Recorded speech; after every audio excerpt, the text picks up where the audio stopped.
Hey guys, it's Ross going on the Space Coach today. Going to be reviewing this, Rage by Bob Woodward, the follow-up to Fear, Trump in the White House. And I have to say, I found this really tedious going through. Not the writing style, but having to relive everything again. Stuff I'd forgotten about, that we'd all forgotten about, dragged back up. So a lot of it is about the coronavirus response, but it does basically go through the entire presidency from the very start.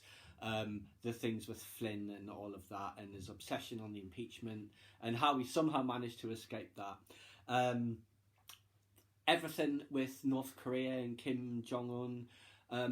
The letters that are exchanged between them, which there's extracts from it in here.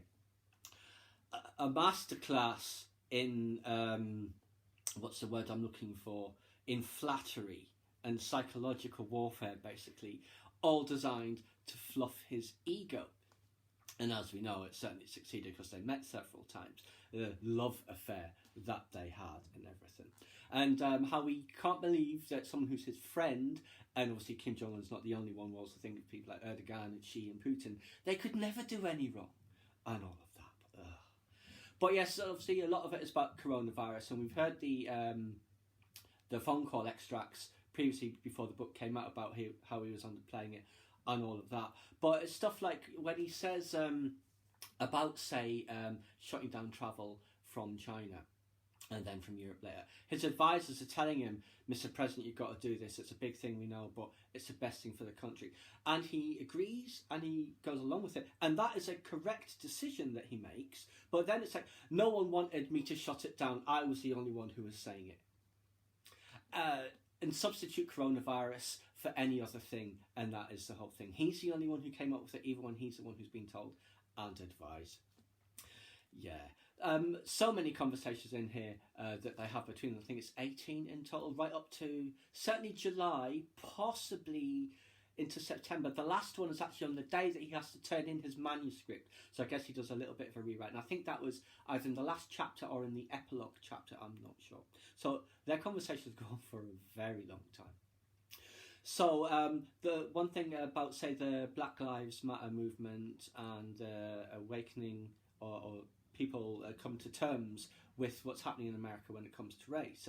He thinks that's just drinking the Kool-Aid. That's the president, not Woodward, of course, who is also saying that he is facing his own internal reckoning with things that perhaps had never been questioned before, but which now are being questioned correctly, in my view.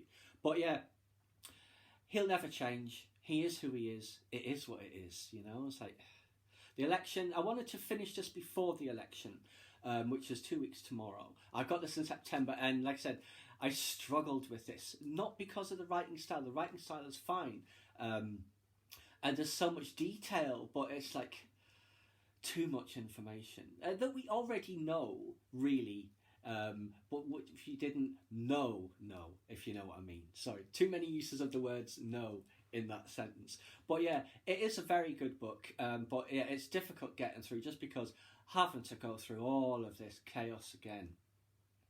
But I've finished it now, and I've finished it before the election, so we will see if that election means that this book is now pointless, or if it is a guide to the second term. We'll just have to wait and see. Voting is, of course, already underway, and we'll find out the result in a couple of weeks' time, give or take a day or two. But anyway, guys, it's a good book if you can put yourself through it. Please subscribe to my channel if you enjoyed this content. Leave me a comment or suggestion for what upcoming topic you'd like to see discussed, or like the video.